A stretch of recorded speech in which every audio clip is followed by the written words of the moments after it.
Hello, everybody. My name is Graham Elwood. You're watching The Political Vigilante. Look at it. Oh, it made the camera go blurry. It's too much truth for this camera. Oh, yes. This is the show that you watch when you know what I'm saying is what I believe. I'm not going to say something because it chases clicks. I'm not going to start moving in one direction because some high-profile person says they think I'm awesome. If some high-profile person says they think I'm awesome, but they have views I don't agree with, I will say they have views I don't agree with. I'll go on their show and say I don't agree with them. That's why none of those people ever have me on their shows. You ever notice the big name folks have never had me on their shows? Never been on Tucker Carlson. That's weird. Huh. Tulsi Gabbard never came on my show. That's weird. So I say stuff that it's cost me followers, but I don't, sorry. If you're like, Graham, I'm unfollowing you because you don't agree with 100% of my views, then you're an infant that doesn't possess critical thinking skills, and I do not want you watching my show. So I'm glad that you're here because you are the best and most smartest fans on the face of the earth. That's why you watch this show. I come to you sober. I come to you doing vegan guns. I was surfing earlier today. That's what I bring to the table. Not cocktails and weed. A great way to support the show is to go to patreon.com/Graham Elwood, where there is exclusive content. I just put up a bunch of cool stuff of like green rooms and backstage at a bunch of comedy clubs I was just performing at. So you get to see behind the scenes stuff.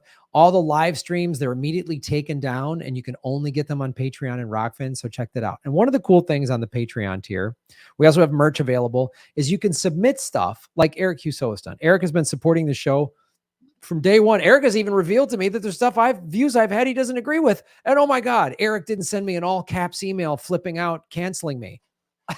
He keeps submitting stuff like this because he likes the conversation and the dialogue. And we should be able to discuss even debate stuff, which is like you can't debate anymore. Everyone just flips the fuck out, but not here. So this was something I was unaware of, but it does make sense. Israel is bailing on the US dollar. I think a lot of countries are quietly doing that. But the question is now, if Israel is going to bail on the US dollar, are we going to start invading Israel? Because we've done that to everybody else that bails on the dollar. Gaddafi, Saddam, Syria, right? But this is why I like doing the shows, because I get a lot of interesting information from you folks as well. So check this out. U.S. media, Israel sells U.S. dollars in exchange for RMB. 53 countries begin to de-dollarize. The U.S. financial website Zero Hedge reported on April 23 that there has been new progress in global de-dollarization. The U.S. media quoted Bloomberg News on April 22, saying, "The Bank of Israel made the biggest adjustment to its reserve allocation in more than a decade, adding the yuan and 3 other currencies to its reserves that exceeded $200 billion for the first time last year." The RMB, that's another name for the yuan. That's the Chinese currency. So Israel, who gets a lot of protection and money and weapons from the United States, is still like, we should hedge our bets with China. So even our allies are bad. Oh, America, you're not long for this world. It got people's attention. According to U.S. media, starting this year, the Bank of Israel's foreign exchange reserves have expanded from the 3 of the US dollar, the euro and the British pound to include the Canadian and Australian dollars, as well as the Japanese yen and the Chinese yuan. The increases mark a change in the Bank of Israel's overall investment guidelines and philosophy, Andrew Abi, deputy governor of the Bank of Israel, said in an interview. It is reported that in Israel's foreign exchange reserves, the British pound and the yen will account for 5%, and the currencies of Canada and Australia will each account for 3.5%. Under the new approach, the renminbi's share in 2022 was set at 2%, according to the Bank of Israel's annual report late last month. To accommodate these changes, the euro share will drop from just over 30% to 20%. This is the lowest level in at least a decade. The dollar's share will drop from 66.5% to 61%. Abi said a dramatic increase in Israel's foreign exchange reserves led the central bank to extend the investment horizon. "We look at the need for returns from reserves to cover the cost of liability." In other words, Israel is reducing its exposure to the dollar and euro to increase its exposure to the yuan. Israel appears to be catching up with meaningful changes in the global currency landscape. As for Israel's de-dollarization approach, Zero Hedge further said that he hopes other countries will follow suit. Another more unexpected new development is that, based on the news of Reuters and Bloomberg, a document released by the British Treasury on April 22 shows that the United Kingdom has authorized Gazprom Bank and its subsidiaries to pay Russia by the end of May. Weird. I didn't hear Rachel Maddow talk about this, or Anderson Cooper. I guess this slipped through the cracks, that the UK is going to start what he just said. The UK is going to start paying back the ruble. They're going to pay back Russia. This is the US national debt. There's $30 trillion, which is 91 grand per citizen, 242,000 per taxpayer. US spending is official budget deficit, right? Debt to GDP ratio is now 125%.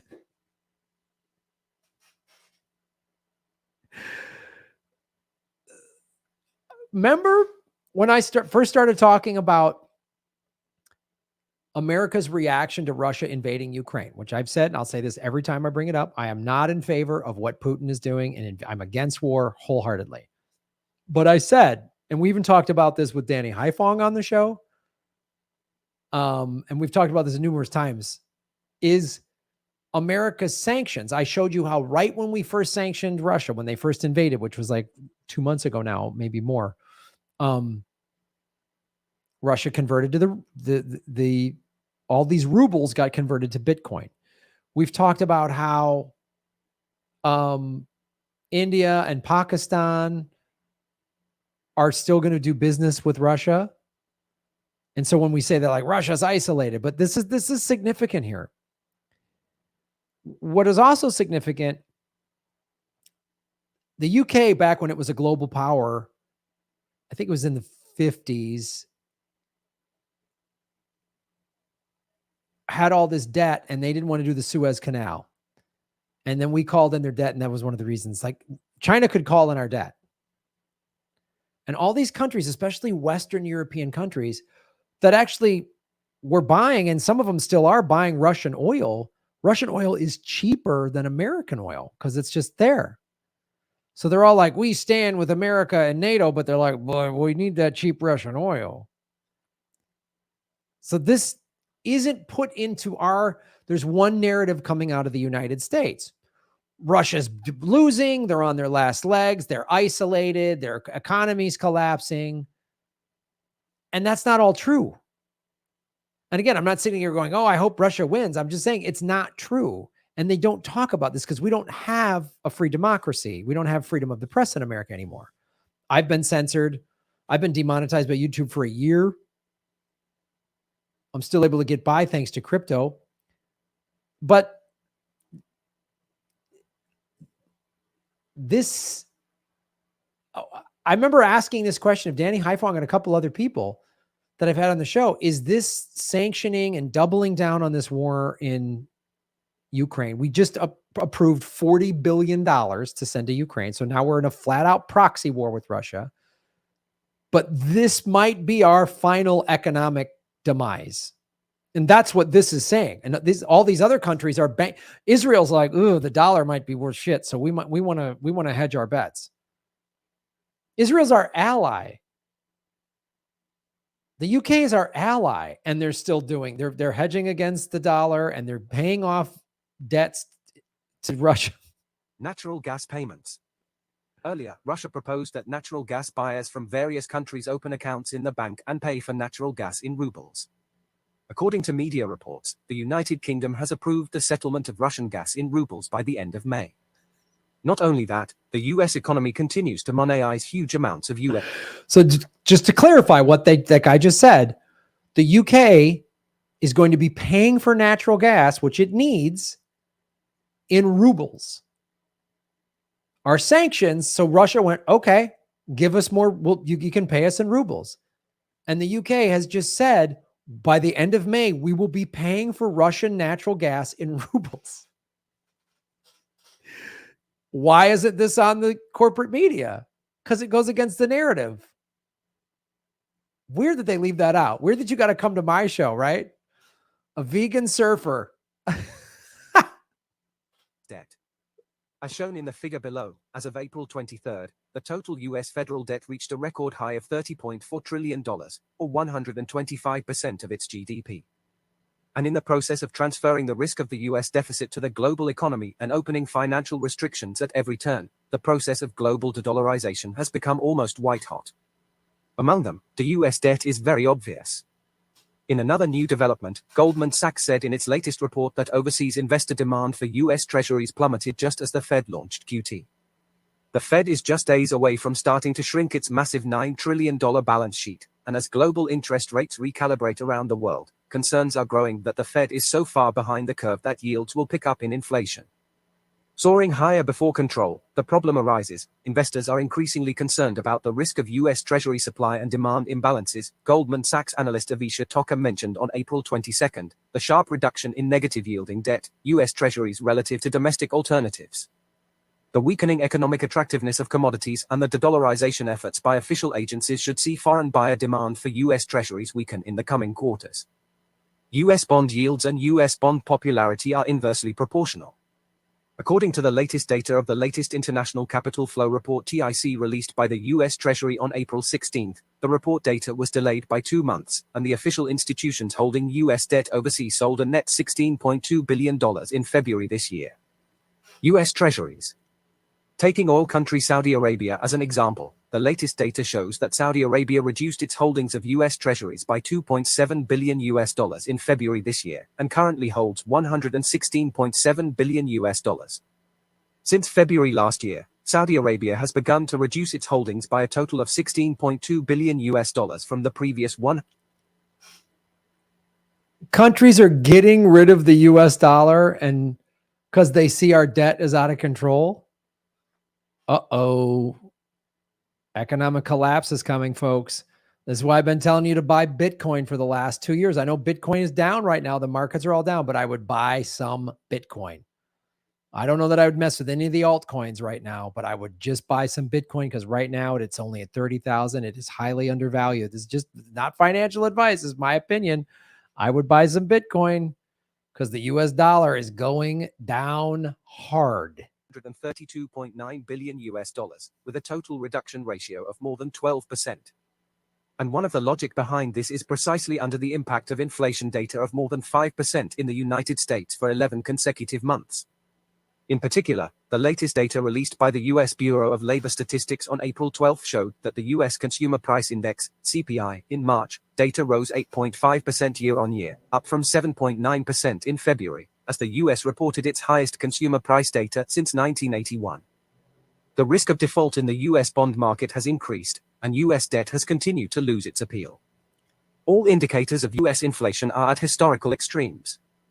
Energy currency experts also believe that Saudi Arabia, as one of the main initiators of petrodollars, has continuously sold U.S. bonds on a large scale, which may pose a shock to whether the U.S. dollar can maintain its position as the king of commodity trading currencies in the future. Obviously, the Saudi economy is starting the process of de-US debt and dollarization.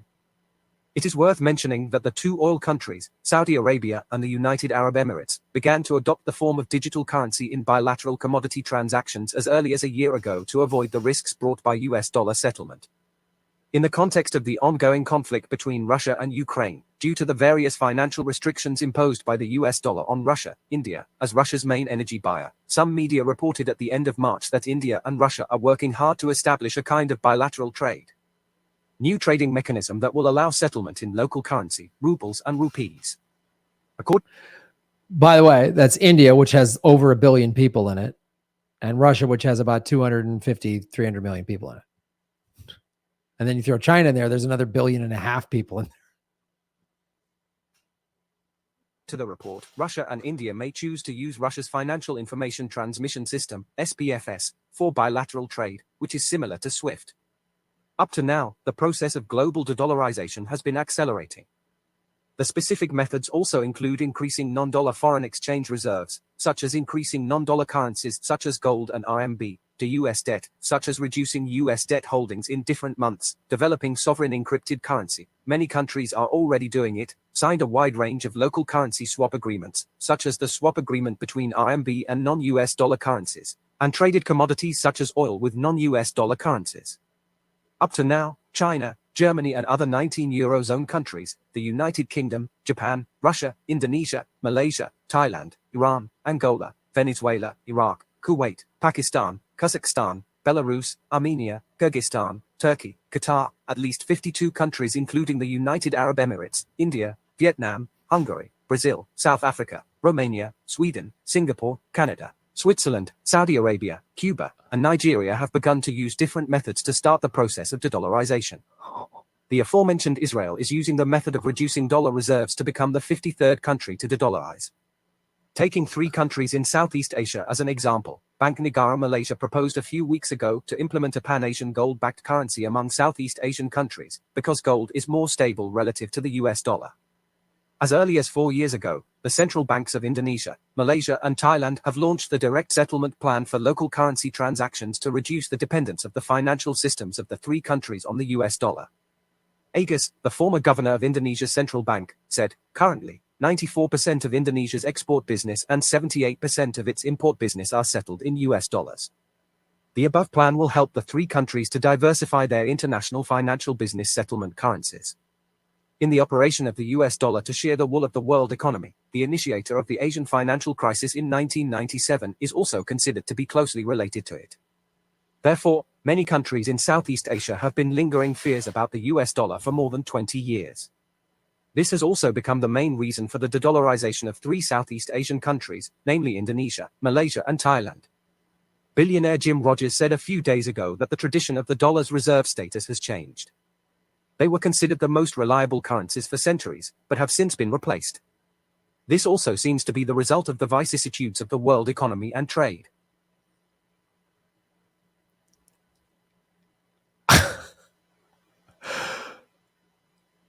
So just to sum it up here, gang, Israel just joined 52 countries that are all dumping the US dollar.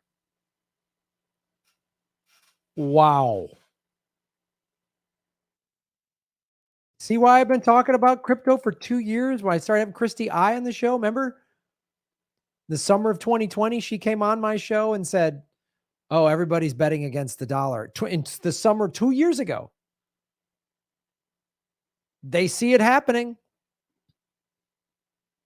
Man.